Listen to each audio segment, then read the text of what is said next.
Hey everyone, this is Shikhar. And this is Seena, and welcome to the Hive presented by Superb, where you can get your weekly buzz on campus. This is the first episode of our podcast. We may butcher it completely. After 60 minutes of technical difficulties, it's actually like a miracle we got this thing working. So yeah, that's the start. So today we have a guest for you. Whilst over winter break you were watching Netflix and doing absolutely nothing with your lives, this guy was doing something a bit different. His name is Luis Mora, and we're glad to have him here. What's up, Luis? Hi, everybody. So tell us a bit about yourself, man. Your major, secrets, whatever you want to tell us. Secrets. Well, my name is Luis Mora, as it was already stated. I'm a junior here at ASUC Berkeley. I study political science, hoping to get an emphasis in linguistics. And one of my secrets is that... Just to confirm, you don't actually have to tell us one of your secrets. I don't know. I mean, it's not really a secret. More like I low-key like beatboxing, but I don't do it as much. Yeah, you have like any kind of like fun facts and hobbies. Yeah, I guess a fun fact would be that I'm really naturally good at languages. I'm very fast at picking up languages and learning them. Okay, and how many languages do you have under your belt right now? At the moment, I have fluency of 3 languages. Wow. Okay. And I love beatboxing, but I don't perform as much, I guess. See, we'd love to have you beatbox, but the mic system is such that if you start to beatbox, will break. This thing may literally just blow up. So we're gonna sway on the side of safety. So let's jump into it, man. Over winter break, you were with your girlfriend in San Diego, right? So you wanna just start us off by telling what happened the night of December 30th, I believe it was? Yes. Right? Yeah, go for it, man. Well, as most of us for winter break usually decide to go home over winter break to spend time with our families, I decided to do the same and go back to my hometown of San Diego and spend the holidays with my girlfriend and her family. And through that process, I was invited to a birthday party, a 21st birthday party with some old high school friends. And it was in Jamón, in California. And we decided to go. We went. We took the highway that took us there. We decided to spend a little bit of time with my old friends, just give them good wishes, farewells, and look at them again because I haven't seen them in a while, and get to socialize. So we spent the party around 30 minutes or so, and on our way back, we decided to take the same highway. However, this time our GPS was kind of messing up, and it was really dark. It was around 9-ish, almost 10, and the highway that we decided to take had very limited lighting. Therefore, the visibility was lacking a lot, and it was very hard to see where you were going. Therefore, we missed a turn, the turn that was essential for us to go back home, and it took us into the 94 highway, also known as Tecate, which takes you to Mexico. And even though it was really far away from the Mexican border, around 40 miles away, and significantly far away from actually getting to Mexico, there was an immigration checkpoint. And although we have noticed it, by the time we realized that we were almost lost, we checked the GPS and we know that we were too far away from home, and we had to go back home. Therefore, we had to find a way was the fastest way for us to get home, and we determined that the way was to turn and make a U-turn and go back to the checkpoint. And the reason why we decided to do that is because we believe it was a local police checkpoint, a local PD just making sure that everyone is safe for the holidays. You know, no one is driving under influence or anything like that. Nonetheless, as we pushed closer to the checkpoint, there was not a single signaling that stated there was an immigration checkpoint. Nonetheless, as we got closer and closer and it became a turn, we realized it was Border Patrol agents in there. And at that moment, my girlfriend and I froze about what was going to happen next. So you're with your girlfriend, you're driving, and then all of a sudden you see this Border Patrol agent. Yes. At this stage, did you know right there and then that, like, oh shit, something bad's gonna happen? Or was it like, oh, we can probably get out of this? Or, like, what was your expectation at this stage? From my girlfriend's perspective, she was really anxious. She wasn't know what's gonna happen. It was a very uncertain situation. She literally said, what the fuck are we gonna do? Are you gonna be okay? And due to my optimist tendencies, I told her it's gonna be okay. If I cooperate, it should be okay. I don't have any criminal record or anything of any sort that will justify detainment and unjust detainment. And despite of my lack of legal status, I'm a student. I don't have anything else, and I reside here in San Diego, and I just want to go home. Therefore, we thought if we comply with the agents, they were gonna let me go. Right. So you were coming at this thing like pretty level-headed, optimistic. Yeah. You didn't expect much out of it. Yeah. Realistically, I mean, like, why would you? Yeah. So what ended up actually happening? What ended up happening is, it was their turn and they approached the car, they approached to the driver window to which my girlfriend was driving, and they asked her for her citizenship. And as she's American, she stated, yes, I'm a U.S. citizen. And they asked her for identification. She provided her ID, her driver license, and they said, okay. And after that, they started looking at me a little bit, and they began focusing on me. And they asked me the same question. Please give us some identification and state your citizenship. And at that moment, I knew the best thing I could do is just comply with the agents. Because at the end of the day, the federal agents under the law, and I just have to comply with what they want me to do. So I told them, unfortunately, I'm not a citizen yet.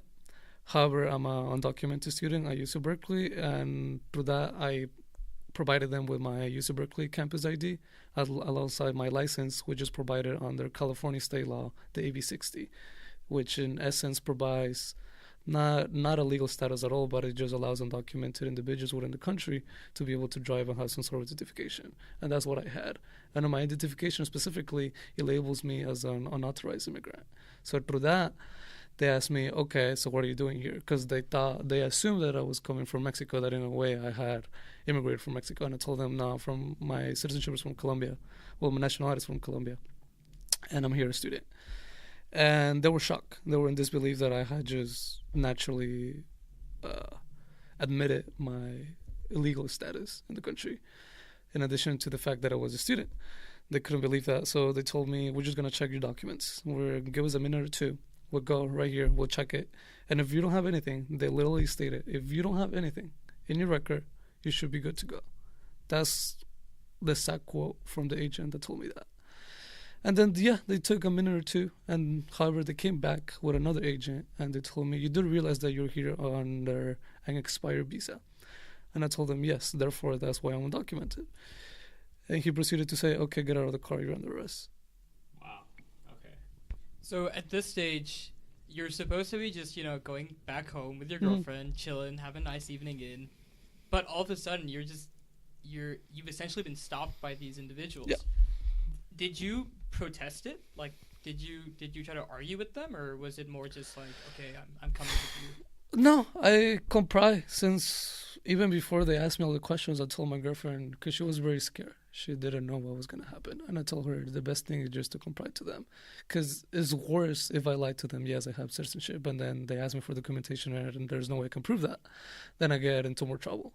So knowing that the immigration system itself had put me in that situation of becoming undocumented, I decided to just follow the rules, right? To just comply with them. And in a way, I guess some people could argue that I'm, in a way, ironic or hypocrite because I have violated my immigration consensus under my visa. Nonetheless, the reason why I gained that undocumented status is because of the same immigration system that put me in that situation. So through that, I decided, I didn't want to break the law. It's just something that it had to be done because there is no other way that I could upgrade my legal status as of today. And this is the situation that I was put under, and I just had to comply. There was nothing else that I could do before just comply. And there is no purpose of me protesting or being uncompliant with federal agents. If I wanted to get out of there, I knew the best thing for me was just to comply, just go along with them. So they told me, just get out of the car, you're under arrest. I told them, okay, I will go with you. Just give me a minute to breathe, get some contacts, because my cell phone was dead, and they didn't allow me to have my wallet or any sort of paperwork with me. So I told them, can I take my wallet? It's like, no, if you want, you can take an ID. So they confiscated my student ID because they thought it was fake. Wow. And they confiscated my license at first, but then realized that it was not fake. So they gave it back to me. They told me, this is the documentation you can keep. That's it. And then the paper that I had with the numbers that I just needed to call once it was my time to make any phone calls. Wow. Okay, so one main thing is so how did you end up in this status where you had an expired visa? Can you outline the faults in the immigration system to where it led you to this moment? Yeah. Well, just to give a little bit of background for myself, I came to this country in 2011. My mom brought me here because she was battling cancer, and I didn't know back then. I didn't find out until sophomore year. But anyway, she was battling cancer, and she thought that as her last step of motherhood, that was gonna be it. And she was entitled to secure me a good life, a better life for myself. And she knew that I was not safe, both politically and economically, back in my country of origin, which is Ecuador. And she understood that. So one time the opportunity came up for us to get visas, and before I came to this country in 2011, I used to come to this country prior to that to visit as a tourist, as a regular tourist, just spend vacation, visit places, all the popular attractions that are here in the States. Yet through that, of all my family, we were the only ones that had a legal standing to come to the U.S., such as the visas. Therefore, she was convinced by some family members that we had a family member here sick that was ill in LA. And due to the fact that we were the only ones able with the resources and the legal standing to actually come to the United States, if we can go for them and visit such family members and see if they're okay. So my mom told me that, and I told her I would love to go, but I have school, because I told her I have school. And since I was a little kid, I always wanted to just study and loved education. So I told her I'm probably not going to go because I wanted to school. But again, she was battling cancer, I didn't know, so she made her biggest effort to just take me. And she did not lie to me, but she did tell me that we were just going to visit them. And as soon as that was done, we were going to go back. And I was going to continue my education in the country of origin where I was being raised.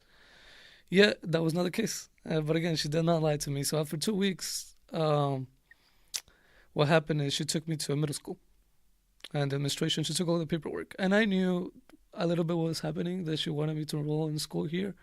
And I was just a kid, but I had some idea that I needed some sort of paperwork. And my mom was well aware that I needed some sort of social in order to participate in school.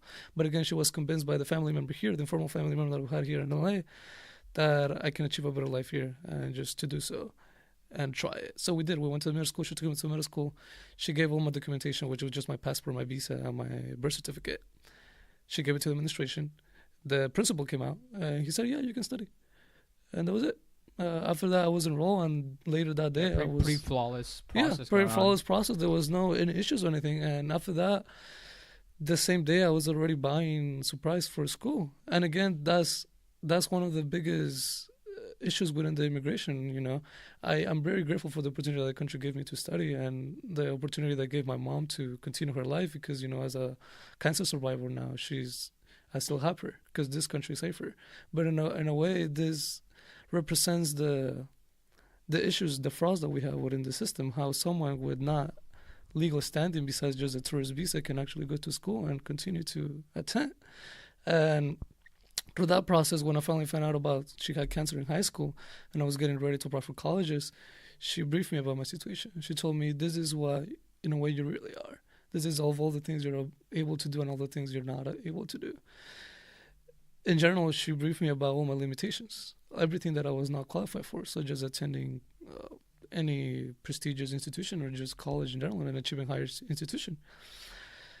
And she told me, I'm not going to stay undocumented. She said, I'm not going to stay illegal, because she was always unfortunate enough to always get her status again and be able to get it. And when we tried to do so, I was not granted. They told me that I don't qualify. That in order for me to do so, I will have to graduate high school first and then apply for a student visa. So that was the first step. See if I can qualify for any sort of visa enrichment or upgrade of status through the immigration system. But there was no way. There was no way. The school had already taken me in. I already missed my registration in country of origin. I had already been here for almost more than 3 years, 4 years. I had already been acquainted to the culture, to the people, to how you're raised in this country. I was, in a sense, an American already. And the immigration system refused to just give me a legal status. And then 2012 came in. I was still in high school, and DACA came. It was passed, at least. Was that under the Obama administration? That was under the Obama administration. I was in high school, DACA passed. My mom was not politically active, but she was very politically informed, in the sense that she was always trying to find avenues or new ways where I could finally acquire legal status. But yet, through different talks with different lawyers, different paralegals, different organizations, every different aspect that you can finally acquire a legal standing in this country besides just a tourist visa, there was no way. There was nothing. So when DACA came out, she told me just go look at it. And then the same thing, we went through the same process. We talked for lawyers that specify that were experts, quote unquote, in DACA. And unfortunately, they told me you qualify for all the other requirements except for the entry deadline, which is at this time, at this year, at this specific day. And due to that, you don't qualify for DACA. Therefore, you don't get any sort of protection from deportation, detainment, or even a work permit. And since you're still in high school, they suggested to me that if I really wanted to stay here, that this was something that I wanted to do, the best thing for me to do is just to see if I can still change my visa, but most likely that I try so many ways, there was no other way around it, that most likely the best thing for me to do is just to stay here, finish my education.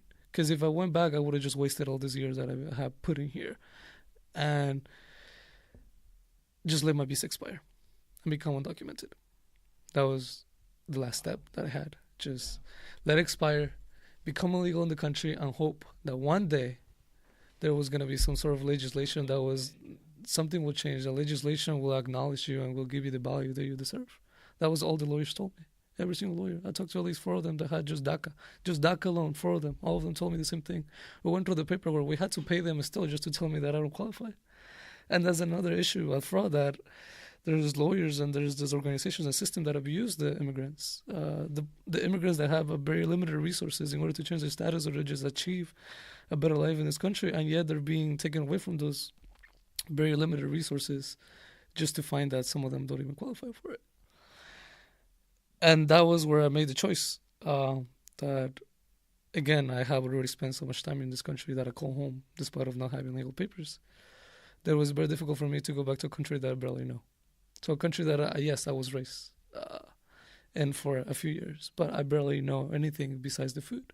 That's technically what I want to know. I just want to interject here, because that's a point not a lot of people understand. And, like, I can really sympathize with you with that, because, like, for example, I was born in, like, Cameroon, right? Yeah. For me to go back to there would be like, I consider myself, Swiss, because I'm from Switzerland. I would never want to go back. I love to visit, but living there, So, like, your identity, essentially, would you say is, like, grounded here now? Like, yeah. You consider yourself a citizen of this country. Yeah.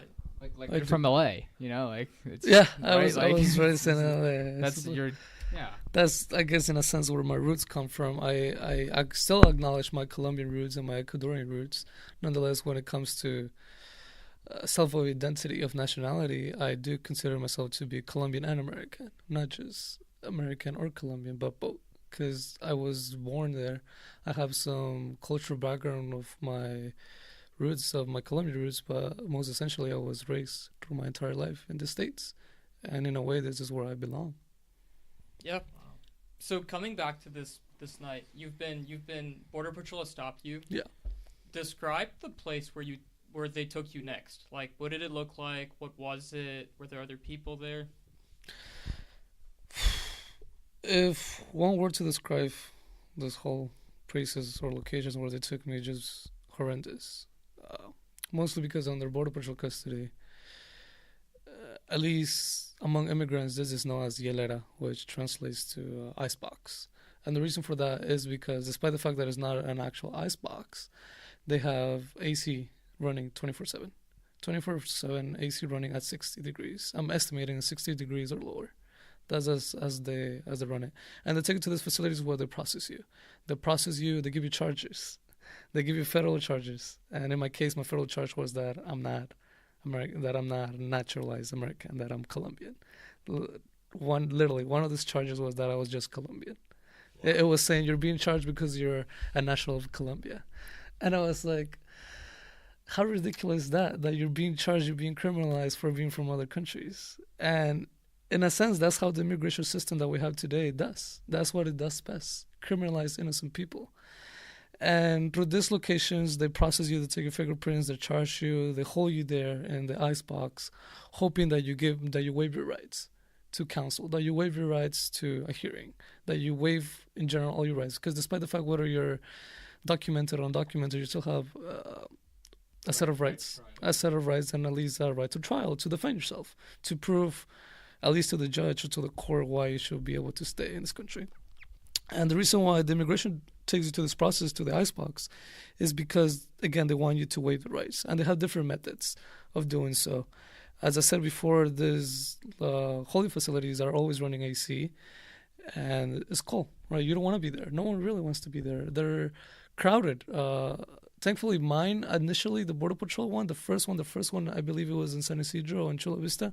It was not as crowded, but it was stated that it can hold at least 200 people. And when I was in there, to me that was outrageous. How is that little facility gonna be able to hold 200 people? And how big are we talking? Like square footage? Like what are you thinking? Like this? Maybe the size Like of the this office. Yeah. So for those of you that are listening, office probably I'd say maybe like 15 by 30 feet. That was, About maybe 15 by 40 feet. Yeah.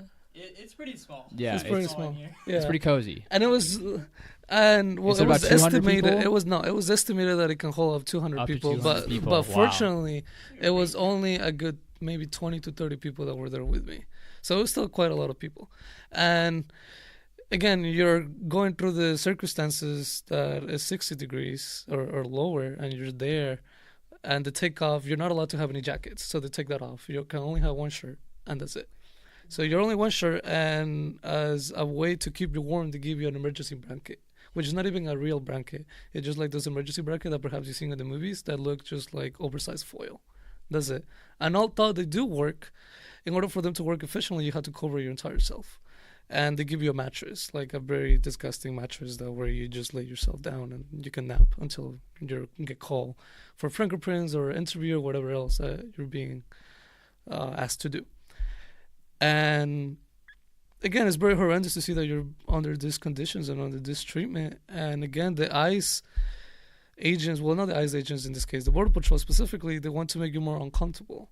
So they're always asking, if you want to leave, you can just leave right now. You just sign this paper and then we'll just deport you. It's fine, not a big deal.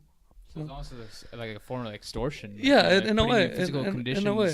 making you sign your rights away. Yeah, making you sign your rights away. And I saw this specifically with me because I'm bilingual. I speak Spanish and perfect. I mean, my Spanish is not as perfect, but I do speak it. I can understand it. I can read it, etc. And I also speak English. And when they told me to sign papers, they were pissed because I will review them like 4 times. Wait, I mean, like, Yeah, I don't want. Like, I you don't know want. what you're doing. Right? I know what I'm doing. I know the Yeah. laws. I know what I'm signing away. I know what I'm signing for, etc., etc. And they knew that. So instead of providing me the documentations, because when you're detained, they ask you, in what language do you want the documents to be interpreted towards you? Do you want a translator, or do you want the documents? If you're a Spanish speaker, they will just give you in Spanish. And I told them I want English. And there's proof of that. I want English. My documentation to be in English. I don't want it in Spanish. But due to the fact that my nationality said Colombia, a Spanish-speaking country, they give me every single document in Spanish, with the hopes that perhaps I will not be able to understand Spanish as fluently as I do with English, and as a result, give away my rights. So that was the aim. That perhaps consciously, perhaps they did not do it, but I doubt that, and perhaps unconsciously they did it, just with the specific aim for me to sign away my rights. And they were pissed because, as I mentioned already, I reviewed those papers like 4 times. Even though it was just a simple receive, it could be a simple receive that it was half a page.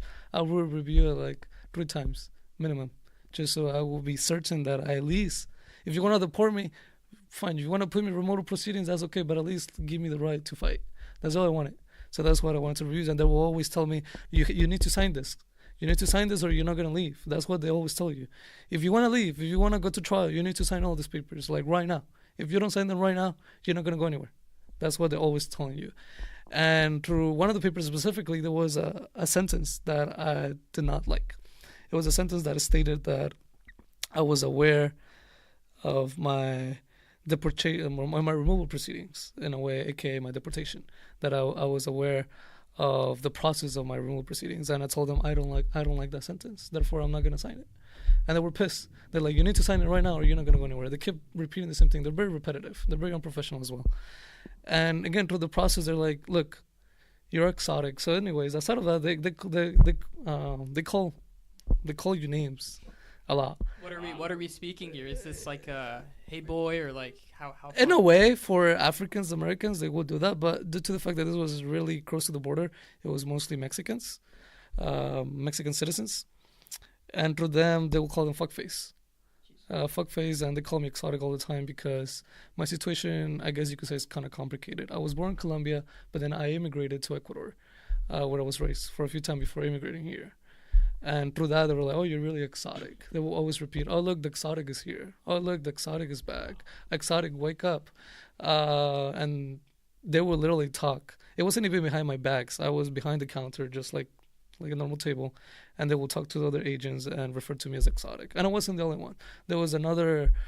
There was a female. I forgot where she came from. I believe it was from Nigeria. She migrated with Nigeria, asking for asylum. And they were referred to her as exotic because they never met anyone from Nigeria. And again, it's very dehumanizing. It's not only they're not only criminalizing everyone, but it's dehumanizing. And you expect for a fellow agent to at least have some decency and respect towards other human beings, but that was not the case. And again, through the constant name calling, you can see that. You could observe that they don't really give a shit. They don't give a fuck. They don't have any morals. They don't have any values. They very, in a way, brainwashed that you don't have papers, therefore I have more authority than you, therefore I'm the real human being, and you're not anything. Nothing. Did these dehumanizing conditions and like the way they treated you, like did this cause like a camaraderie type of effect amongst you and like the other individuals that were being held in there? Specifically at the first location, no, because as I said before, the conditions are very harsh. The conditions are psychological focus for you to give up as soon as possible. So therefore, a lot of, due to the fact that in the first facility that I was held under Border Patrol custody is mainly just Mexican citizens. And it's very difficult, but they have the ideology that I'm just here on the border.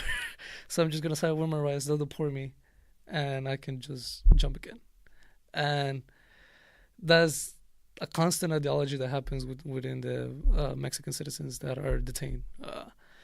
And again, that further represents another fraud within the system, how people are just able to literally jump the border very quite easily if they're able to just be like, "Oh yeah, I'm just going to sign away my rights, they'll deport me by tomorrow, I should be out of here." Because again, the facility just focuses on you to sign away your rights and just get out, just get the fuck out. That's all they want you to do.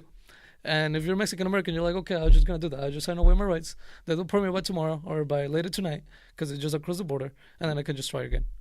And again, that's another fraud within the system. How it's like, how do we get to that point that people are so motivated to just try again? I understand that comes to the sense that, yes, if you're an immigrant, you're never going to give up. You always have the attitudes, the persistent attitudes to continue. But there should be better ways.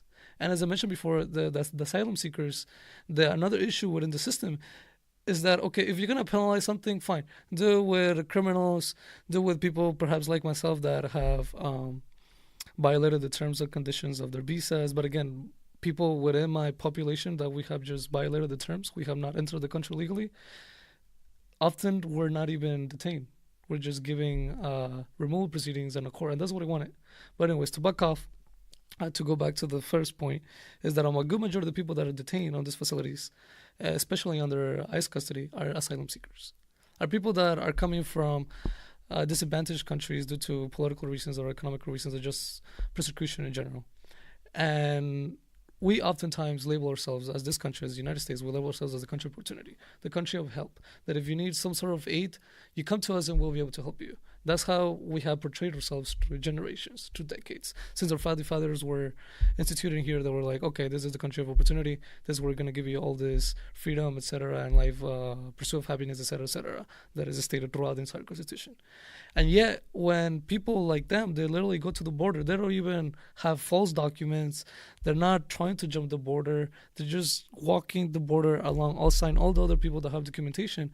And when they get to the part where they have to get checked, they just state that they're looking for asylum. That's all they do. And they pull them to the sides and then they treat them like criminals after that, just because they're looking for asylum. And in a way, it goes back to how I was charged for just being Colombian, just from being from another country. That was a charge, a federal charge. That was a charge under my record, under my immigration record, that says you're being charged because you're not from here and you're from Colombia. And most asylum seekers are charged, it says that they're being charged for illegal entry, when in the sense they're not illegally enter the country, they're asking for help. And then they're being criminalized under those reasons and the same reasons that they're just from other countries.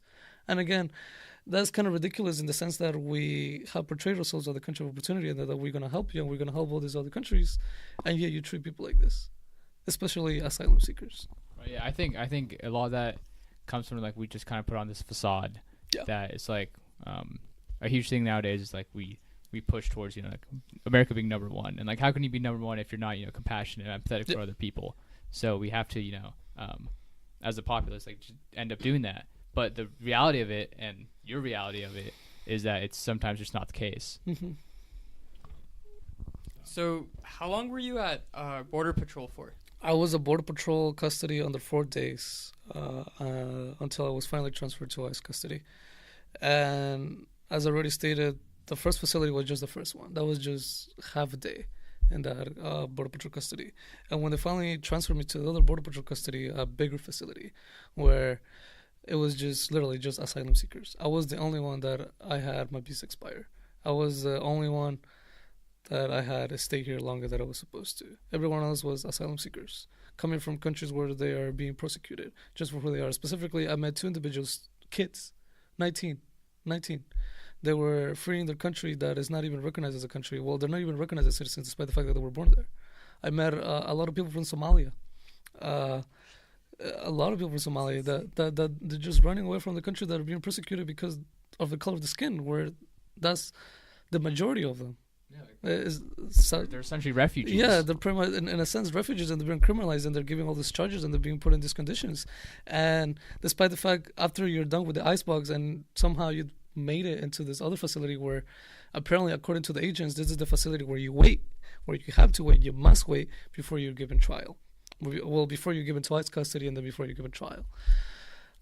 So they have you think that this facility is the one. They have you assume that this facility is the one. That if you're going to go to ICE custody, you're on the right track. That this is where you're supposed to be. And this facility, it just worsened. Because despite the fact that the AC was still running 24/7 at 60, same conditions, just emergency blanket. And despite the fact that they did feed you 3 times a day, the conditions worsened in the sense that this facility, again, it was estimated perhaps just to hold maybe 70 or so. And quickly, it was being overcrowded. I will estimate around a little bit more than 70 people were in that whole facility that it was. And again, we've been treated as criminals. If we're just asking a simple question like, what time is it? Because you're not given the time. If I just look at the sun and assume and estimate what time is it. So you don't even keep like a clock there's in the not room. a clock anywhere. Wow. No. You just have to assume what time it is, and you have to ask them all the time. And there's a division between, just like this one, there's a division where you can see the the window, but it's taped off because they don't even want to look at you. And they have cameras, and there's like a door, like a military door that you cannot, there's no way you can escape. So in a sense, even if you just ask them simple questions, what time is, we need more water, we need more toilet paper, etc., sometimes it will ignore you. And sometimes it will just say, okay, we'll give it to you, and then it will take forever to give it to you. And in the sense, they claim that this is the facility where you wait before you go to trial. So if you want to communicate with anyone, you should do so. But again, they refuse to give you a pencil. Anything you can write numbers. So most likely, I memorized a lot of numbers through my entire detention. I had to memorize at least maybe 20 to 30 numbers, just because they always refused to give me a pencil, just to write my lawyer's number. I told them I need my lawyer's number. I just made contact with my lawyer. I don't know who they are. I just met them because my campus got me the lawyer for legal representation. So you're in there like reciting numbers in your head. Yeah, making sure you're memorizing. Making sure that I memorize and tell them I need you to write this number for me because I'm probably gonna forget later on. And sometimes, as I mentioned, they will ignore you. Sometimes they will say, okay, wait, and I'll ask them, okay, can I have a pencil or like a pen or anything? They will refuse because they think you're gonna kill them. Because again, they look at you as terrorists. They don't even look at you as humans. They look at you as terrorists. Like animals. Yeah, even worse than animals. Like I said, like terrorists. That's how they look at you. And even when you're trying to work with them, it's like, okay, I'm gonna give you the paper. I'm not gonna touch you. I just want you to write me the numbers. It's like, no, it's nothing. And again, dehumanizing. It just they don't treat you like you're anything. Just because they have a social and you don't have a social, they feel superior. And a lot of them, they acknowledge that. A lot of the agents know that this is the only place where they have power, and they abuse it. And there's, again, name calling constantly. It still goes in. Fuckface, exotic, again. They treat you like shit, in a sense, in general.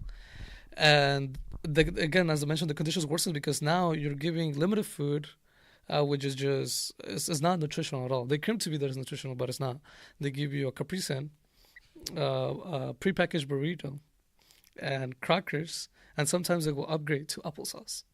And that's like the So shit. the applesauce is like an upgrade. That was like an upgrade. It's like, if you don't want crackers, we'll upgrade you to applesauce. And that was Getting the some shit. business class Yeah. service right there. There you go. And that was the breakfast, lunch, and dinner. Same thing.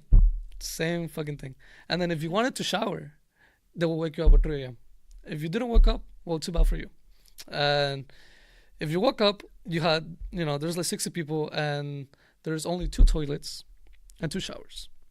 And out of the 2 showers, only 1 worked. And they didn't care to fix it. They didn't even fucking care. They just, well, too bad. Only 1 shower works, so that's unfortunate for you.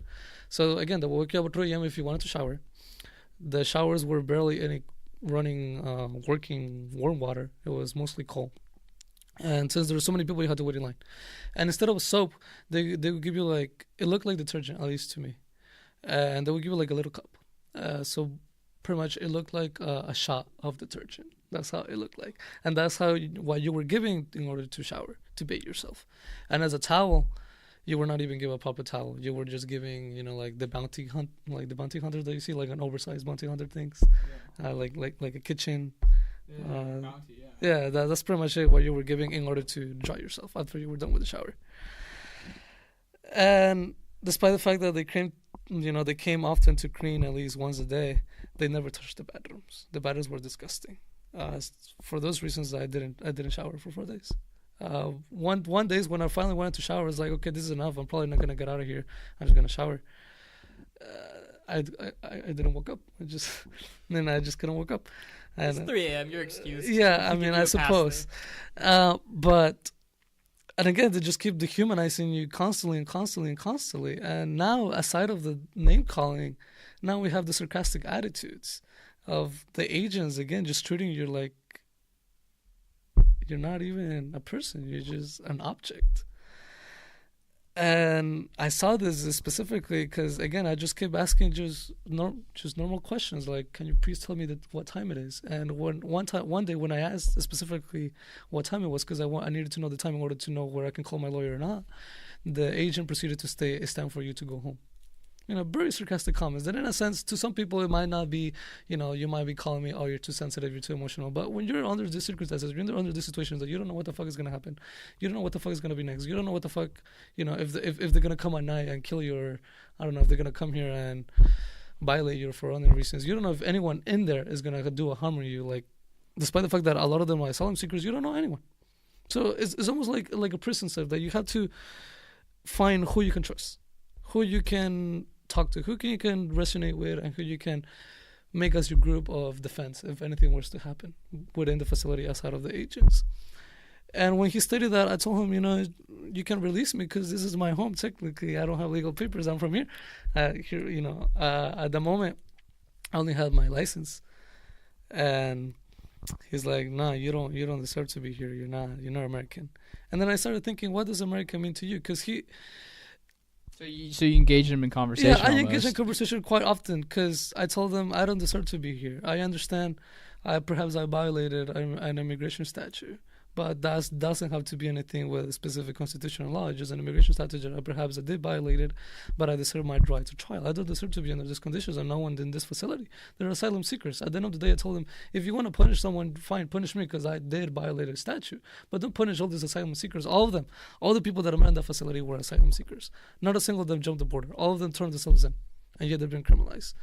And through these interactions with all the border patrols, I saw their inhumane and unprofessional tendencies. And the thing that I guess in a way pissed me off the most is that there's a lot of misinformation when it comes, to the immigration system, but also when it comes to border patrol.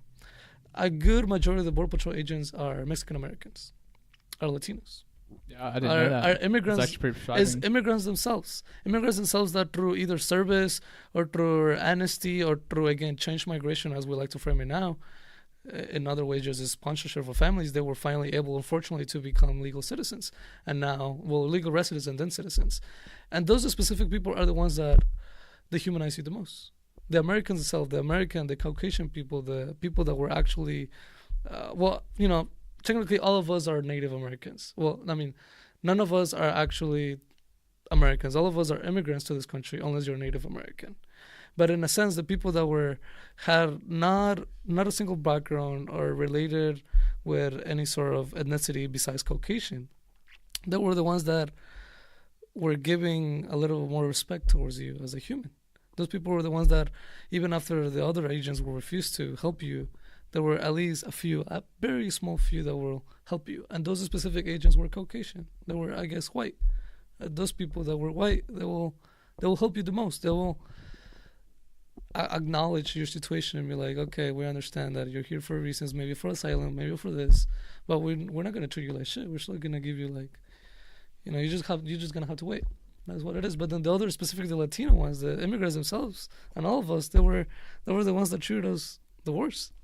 Through all the name calling and all the treatment that they give us. Do you think that's because of like the power trip they get because of it? Yeah, again, as I mentioned before, it's the power trip because they realize that this is the only place where they have power, and they can abuse it without prosecution. They can do whatever they want, and no one's gonna care. They can literally abuse someone in there, and no one's gonna find out. And it's very scary because they always mention that to you. When you ask them just simple questions, they just tell you, stop asking me because no one knows that you're here. Just stop. This is a very informal holding facility. No one knows you're here. Just stop. That's what they told me. An agent told me several times, just stop talking to me. This is a very informal holding facility. No one knows you're here. And that's very scary to think that no one, and that was true. When I talked to my lawyer and to my girlfriend, no one knew where the fuck I was. And they're federal agents, and no one knows. Like, if I died tomorrow, no one's going to find me. At this stage, how confident are you if, like, being able to resume your normal life? Like, are you like, I'm gonna get out of here, or like, am I stuck here for like another, n number of years, months, whatever? While in detention? Whilst you were, Yeah. At that moment, I would say at least the third day, I started giving up a little bit because you're being treated in these facilities. Psychological health is not well. It's not good within the detention. Everyone starts giving up, and people that are not acquainted with the culture of America, they start pretty much saying, "What the fuck is happening? I'm an asylum seeker. In a sense, I'm a refugee. I'm escaping a country, and then this country that says that it helps people is treating me worse than my country of origin. And then some people will argue, okay, then just go back to your fucking country. We're treating you worse. But that's not the argument. The argument should be, why are we treating people that just need help? And why are you putting people like myself in these circumstances where they're being prosecuted as criminals? Yeah, through finally just being able to contact my lawyer and everything, they told me, we'll find you. And when they actually told me they found me where I was, every single agent, because they have a ship, so you will eventually get to know some of the agents, not all of them, because some of them work in a specific day. Some of the ones, they just work temporarily. They're just there as backups. And all the agents in that facility to the other facility were ones that I was finally processed with in Chula Vista or San Isidro, and I was transferred to a facility under Border Patrol custody. Every single agent finally knew who I was because of all the media and all the attention. And after that, they started respecting me a little bit, just a little bit more. They started finally allowing me to write my numbers. Once you pretty much became human to them. Pretty much, I became human to them once they started realizing that, oh shit, this guy goes to school. And there was an agent in particular that I'm not going to state his name, but he said, you shouldn't be here. He said, I don't even know why are you here. Like, you shouldn't even be here. If it was me, the one that I detained you, I would have just let you go. And when he said that, I started processing the thoughts that perhaps he's right. Because as I said before, if I comply, I thought it was going to be fine. The agent said it himself, if you don't have anything, not a single record, because I don't even have a speeding ticket. If you don't even have anything, I will let you go. That's what he said. And then he came back and arrested me. And then when I finally got to hear this from an agent himself, like he said, you shouldn't be here. I don't even know why you're here. You should, and then at the end of the day, he said, just wait, you should be out soon. So that kind of gave me more confidence. But anyway, when he said that, I started thinking maybe this agent segregated me. And of my color of my skin, because of my accent or just my ethnicity, he targeted me. That, oh yeah, he goes to Berkeley and he has a license under state law. Well, I don't fucking like this guy. This is just an assumption. I'm not saying the agent. Yeah, I mean, you never know the possibility of like an ingrained jealousy. This is the possibility that perhaps he just had hatred towards people like myself, that were given an opportunity, that perhaps we're not legal yet, but we're given an opportunity to at least prove themselves, to study. And I started thinking maybe that's why he detained me, because agent, and then he was another one. After, when it was my last day under Border Patrol custody, my 4th day under Border Patrol custody before being transferred to ICE custody, there was another agent that came to me. He said, just hold tight. You're gonna be out soon. Everyone, like, I see you all over the news. You should be out. You shouldn't be here. He said, I'm sorry that you're here. That's what he said. So, at ICE custody, unlike Border Patrol, you actually made friends here, right? Yeah. I met a lot of friends, which I regret that they're still there. And some of them are got the Some of them you got out, though, right? I did. I did get some of them out, but not all of them. And through ICE custody, even though the conditions are better, the sense of treatment is still the same. You have to be dehumanized. That you're nothing. That you're not a human. That you're here because you're a fuckface escaping your country. That's literally what they state. And again, despite the fact that the food might be better, that finally there's actual beds, that perhaps now you have medical services and all this other stuff, and now finally people can visit you. You have your right to attorneys. You have the right to see your counsel, etc., etc. The dehumanizing process is still there because the agents itself, even the ICE, even though there was no Border Patrol anymore, there was ICE custody, again, another federal agents, they still had believed the need that they had to dehumanize you.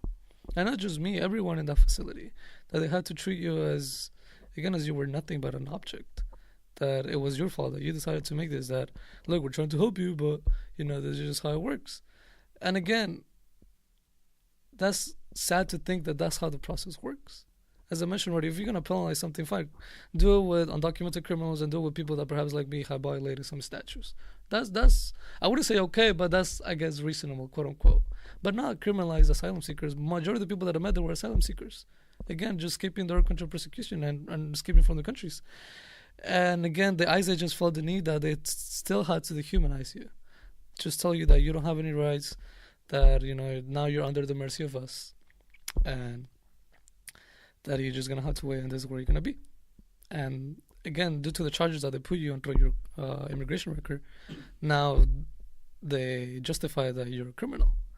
And again, I would say at least I'm estimating that 90% of the people that I was held in, and the facility in general, a good percentage of them were just asylum seekers with not criminal records. Most of them, were they're undocumented immigrants, but they have achieved a legal status for their kids, for their families. But they were so selfless that they were not able to achieve legal documentation for themselves. And that's why they're there. Because they work so hard to achieve for the families, but instead for them. And they don't have a legal status, and then they're being criminalized. I met a lot of people that it was very ridiculous, but they were in the process of their green card. Their motherfucking green card. Finally be getting a legal status. And even some of them were detained. Even some of them, when they were at the facility, and the guys were, because this is not a specifically, I'm not entirely sure if it's a specific statute that says so, but it is believed that when you have a pending process of immigration or changing your status, there's no way you can be detained because you're saying that you're changing your status, that you're proving. And until it is denied, ICE cannot do anything, as far as I'm aware. And that's what a lot of attorneys and lawyers and organizations tell you, that if you're in the process of finally changing your status, you cannot, in a way, be touched, quote unquote. And yet, this individual that I met at the facility, he was shocked when they stopped him and pretty much hold him at the facility in detainment. And he went through the same thing, Border Patrol and then ICE custody. And he kept saying, but I have my pending paperwork. He had his proof. My paperwork, my green card is still pending. Like, I'm waiting a decision. I can't leave the country until, you tell me that it's accepted or denied. And they told him, you don't have anything. Like, they pretty much, he told me, I don't know how accurate this is, but he told me that in his face, they ripped his papers apart. And they told him, you don't have anything. What are you talking about? You don't have anything. You're illegal. You're an alien. And under law statutes, yes, we are referred as aliens, and I guess it's not okay, but that's just how the law is framed. That's how they told him, you don't have anything. We don't know. We don't have anything.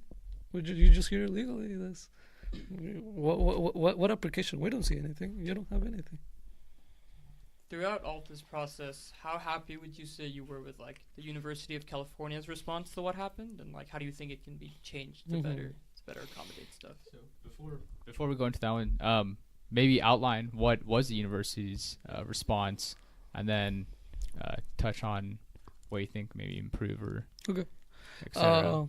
The university's response towards my case was to refrain from it. Right. To refrain from doing one at all. To refrain to make a statement. Just a simple statement saying that they supported me, or at least that they acknowledged my situation. They did make some very small statements regarding that. Yes, we know about Luis. Just in a way, stop complaining. We know about him. Just stop. And aside of that, as far as I'm aware, that's all they did. And despite of all that, I'm very neutral when it comes to statements, because I know that at the end of the day, everything is very political centric. And when I finally met with the chancellor, when we had the opportunity to meet one-on-one, she admitted it, that it was very political guided, that she regretted, that she truthfully regretted not making an early statement for myself, saying that yes, we acknowledge the situation of Luis, myself, and we're working on to giving him legal representation. And through this process, the administration excused themselves, saying that, oh yeah, we're working by behind the scenes. But no one really knew what they were really doing. It was mostly advocates, students, peers, people that perhaps saw me just walking one day, organizations such as RISE, Undocumented Student Program, the law firm that is associated, the law clinic that is associated with the Berkeley Law School, those individuals, those organizations, all of them, and just people that wrote me letters, those people were the ones that advocated for me since the start. Berkeley was waiting for approval for their administrators, and the chancellor told me, again, that she regretted it, not making a statement towards the support earlier, towards my case. And the reason for that is because themselves, as administrators, they had to go through, the bureaucratic process. That they have lawyers and a legal counsel that they advise until they get further details about who I am, who I was, and why I was being detained, to not make any sort of statement. And even then, that it was to the best of the institution not to say anything, just to pretend that it did not happen. So, to go off that, then, so how is the outcome of all these like incidents, and then how is just coming back to Berkeley? Like how are you now? Like, what's your mindset on everything right now, dude? Like, I always been very optimistic,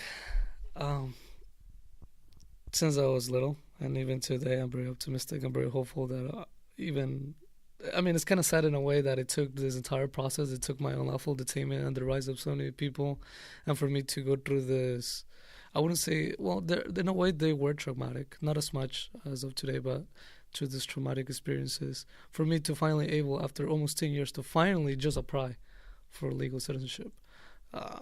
Not even be granted, but just be able to apply, to fight my case. It took this long just to prove themselves that, yes, maybe I do deserve a chance, maybe not.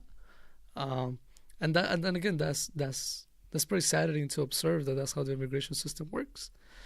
And although right now I do feel better, it has come to my attention that through these experiences, through this detainment, a part of me stay in the detention facility, through these old facilities. A part of me is gone. And I have mostly observed because of my motivation, my desire to continue. I do have the motivation and desire to continue and finally accomplish my education, but it has been, I'm not going to lie, it has been tough.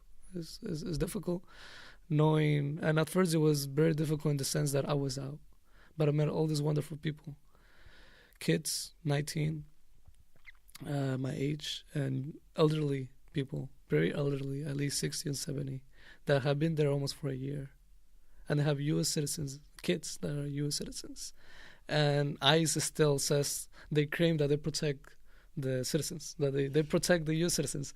And to me, it was just very absurd that if that was the case, you will fight to see that these citizens who are underage, that were 15 and 18, they needed their parents. Because for them, their mother and their father were taken away. And they're still taken away till today. They're still there.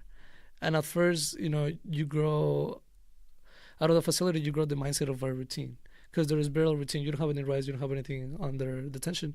So there's specific times where you're allowed to eat, where you're allowed to go out, where you're allowed to go to the library, and just do whatever you want or wish to be. And when I was finally out, the first day I woke up, and the first thing that I thought when I look at the clock, I was like, wow, it's 5 a.m. At this time, they're waking them up to count.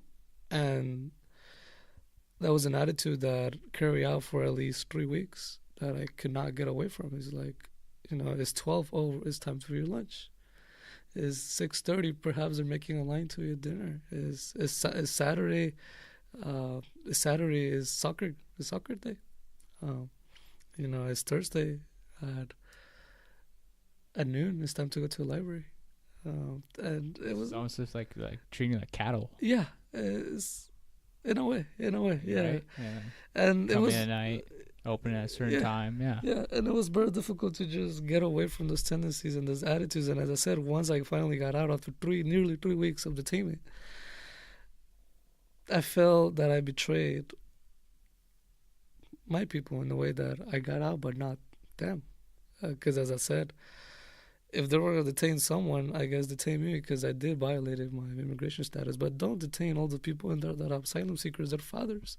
I don't have any kids yet, fortunately. I don't have any dependents that I have to take care of, but they do. They have kids, U.S. citizens. They have responsibilities, wives, etc., etc. And that was very difficult the first 3 weeks, for at least 3 weeks, just getting out of that mindset. And because of that, I never thought that I would ever see a psychologist. I would ever see a counselor to talk about psychological issues, post-traumatic situations. And it has come to that I have begun seeing a psychologist. That I need to see not only a psychologist, but a doctor I had to see a doctor to check my physical well-being due to the circumstances. Not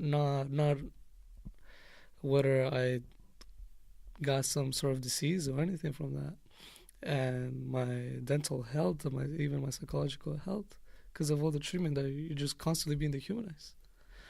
And again, although it has been difficult for this past months, it has motivated me to accomplish my mission in a way, which is to finish my education and pursue the awareness route, to continue bringing the awareness when it comes to the immigration system. Because it's not that our people, that citizens here, that our residents, that we decide to be ignorant. It's that the system itself, just like it has put me the undocumented status, it puts the citizens and the residents that into that oblivious state of not knowing what immigration really is. And that's unfortunate because now, due to our current political climate, it allows people to continue to reinforce those misconceptions and misguided facts about what immigration is and what immigrants really look like. And most often through our current administration, we have seen this constantly when we're being called by the president himself, by President Trump, that we undocumented people are criminals. When in reality, this is the sad reality. In reality, a small percentage of undocumented immigrants are actually criminals. And the percentage that are actually criminals, such as drug trafficking and smuggling and sex trafficking, whether you like to admit it or not, because I met them, they have legal status. Those people that are criminals, they have legal status. They have green cards, and some of them are already citizens. And those people are the ones that do the crime. Those people are the ones that want to, in a way, be a detriment, damage our country. And most people like myself, hard workers, persistent students, just that we have being unable to achieve a legal status, we're being criminalized. While these people are being, in a way, a lot of them just set free and to do whatever they want. Discriminate based off this legal status is not often the best route to go from a safety perspective. Yeah, and the safety perspective is that they're detaining the wrong people in a way. And the reason why I'm saying this is because I don't want to attack anyone. I'm not attacking any sort of ethnicity or population, but it's just a sad reality that I didn't know myself. I met a good percentage of the people when I was finally being able to release, because when they release you in chunks. They just don't release you like just you. Be like, oh yeah, you're the chosen one today, bye-bye. No, they release you in chunks. In chunks, they take as many people as they can deport, or just whether you were granted asylum or you're allowed to leave. they make chunks and they put you in a room again, and where they give you all your belongings and you had to dress up and everything and you had to get ready, and they take you like around from 6 all the way to 9 p.m. That's when they take you in cars, depending on where you go. If you're gonna be deported, they just deport you to Mexico. If you're gonna be deported from like a developing country like really far away, they might release you with another chunks and they take you to the airport and they take you either with private planes or through a commercial flight with other people in it, and they hide you to it. Like they don't even be like, oh yeah, you're here. You're with accompanied by agents, and they hide you. They take you to different security routes. They take you to the back of the plane. They put you all the way in the back, etc., etc. And again, it's just very, in a sense, it's just extremely humanizing that we're focusing on the wrong people, because again, the people that I met there again in this holding facility, all of them that were being, a lot of them were being deported that day. Only I was being released, and then 2 other people were granted asylum after 6 months. After 6 fucking months, they were finally being granted asylum and they were gonna leave. And to the people that they just release you into the nearest McDonald's. Literally, that's what it is. Either the nearest McDonald's, they just drop you off there, and then you just sue for yourself. If you don't have anyone to pick you up, well, you're pretty much homeless, in a way. And other times they release you at the train station, and if you don't have any income or anything to, transport yourself where you're supposed to be, to a location that you wanted to go, then you're pretty much by yourself. There's nothing. And in a way, of all the other people that were there, again, I'm not attacking anyone, but all the people that were there, they're being deported because they were found smuggling drugs. And this is a very facility where it's not small, but everyone knows each other in a sense. And I got to hear a lot of stories. And one of them was particularly in my holding facility, and I got to hear his story. And his story was that he was a green card holder. And he was smuggling drugs. He was legal. He was a legal resident alongside his buddies. And he was smuggling drugs. And he was only there for a month. Of course, yeah, it was right for him to be detained. And finally, like, I'm not saying that these people should still be deported, but in a way, finally, the law had achieved to do is process. The immigration finally worked to do the things that they needed to do to deport the criminals. But it took how many people? Just to deport three people that were actually doing a detriment to this country. It took so many people, so many innocent people, just to properly punish 3 people. It took so many other innocent people just to punish those 3. And again, a lot of them, this is just my personal comment, since this is very casual. He was very stupid enough not to apply for citizenship for whatever reason, because he already had a green card for 10 years. That's what he told me. I was a citizen, well, not a citizen, a green card holder for 3 years, and well, more than 5 years. I was for almost 10 years, and I just didn't apply for my citizenship.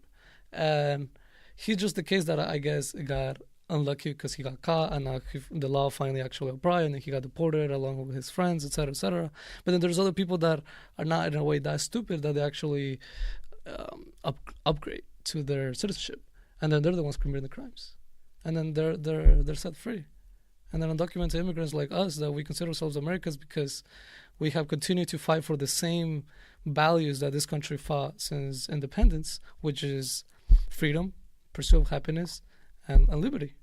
Those properties, those values, those rights were given to all the U.S. citizens and all the legal residents, to the founding fathers. They fought for us. They fought for everyone that has those rights. And that immigrants constantly had to fight just to acquire those legal rights. Constantly, through decades, they have continued to fight for those constitutional rights.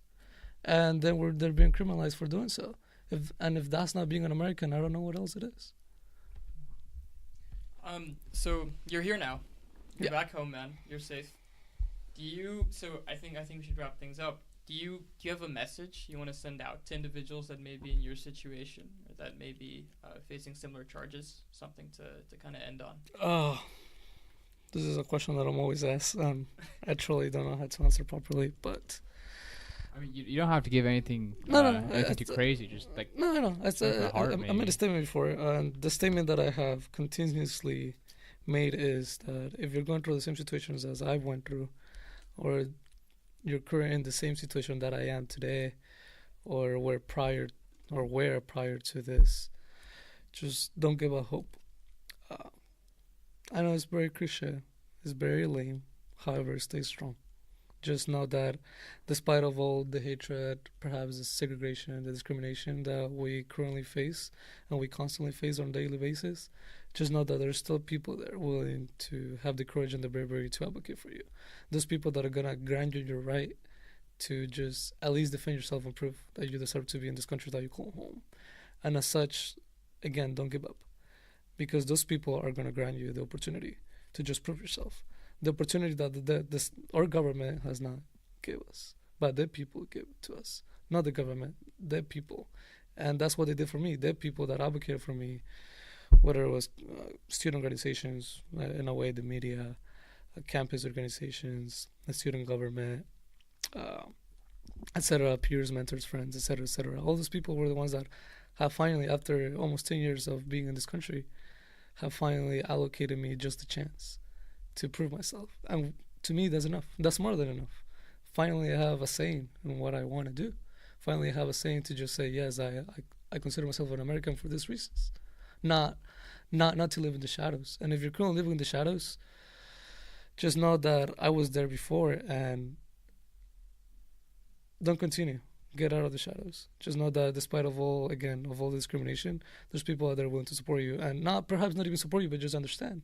Just as we're doing right now, just having a conversation is willing to understand. Because again, the issue is not, oh yeah, the people are racist, the people have hatred, Republicans this, Americans this, white people this, Democrats this, etc., etc. It's just that us as a population, as a society, we're very oblivious to delicate issues. And this has been seen through different issues. And right now, even more with gun reform. Same thing. Perhaps it's even more delicate than fucking immigration. Gun reform is even a specific, more complex topic. And yet again, due just to the lack of awareness, due to the lack of proper information, and because of all the misinformation and fake news, as we like to frame it today, people refuse to take action on it. Of course, we have a majority population that wants to take action on it. But at the end of the day, we as the people, we need to pressure our government. Because the government is not supposed, we're not supposed to serve them. The government is supposed to serve us, the people. That's where in the Constitution. It's literally stated in the first sentence. I'm not even asking you to read the fucking Constitution. I'm just asking you, if you want to Google it, the first sentence. Spark notes in there. Yeah, it's like, we, the people of the United States. That's all it says. That's literally the first how it starts, how it started, how it was drafted since its innovation, and yet we're very well, not ignorant. We're very well oblivious to these issues, and then we just have to continue to become informed. If you become informed and then still have your stance that, oh yeah, maybe some undocumented immigrants still don't deserve to be here, I do agree with you in a sense that not all of them deserve to be here. I do agree that we need an immigration reform, but the reason why we don't have this is not because of hatred or racism. It's because of lack of awareness. And whether you agree with my stance or not, that's what I love about this country. Is because this country, we have the freedoms to have different perspectives, different point of views, and still come up as an entire nation as a whole and be able to come up with the most logical conclusion. That's what I love about this country. And my country of origin, you don't have the right to do that. Is in a way, it's a dictatorship. And in other countries as well, you're supposed to follow what the government tells you, and if you don't, well, you're a traitor to your country. But in this sense, despite the fact that nowadays it might seem a little bit like that due to our current administration, we still have the liberty and the freedom to just express ourselves, just like what I'm doing today. Just as how many of my critics are doing, saying that, oh no, I'm a fucking illegal, quote, end of quote, that I should leave this country, that I should be deported. And even though in a sense I do agree, I still believe that all of us deserve at least a right to fight. Some kind of chance. Right? Just a chance. Just a human right. If you're given the due process, right, the trial, and then the judge determines, oh yeah, you have no legal standing, just bye-bye, then I will agree, okay, fine, the law is working. But right now we're not doing that. We're using fear tactics. We're using dehumanization. We're using criminalization to deport as many people as possible just because we don't agree with them. If that doesn't look almost like a dictatorship, I don't know what else does. I think that's a great way to end. Luis, that was really powerful. Thank you so much for coming on and sharing your story, man. Thank you. Thank you for having me. I really love this type of environments where I just get to perhaps not convince anyone, but just as long as you're informed and just bring the awareness of how immigrants really look like, like how I am today, and how not immigration reform, but how the immigration system actually works and how inefficient it is. I'm happy with that. Thanks so much, man. Have a great day. You too. Thank you. Take care.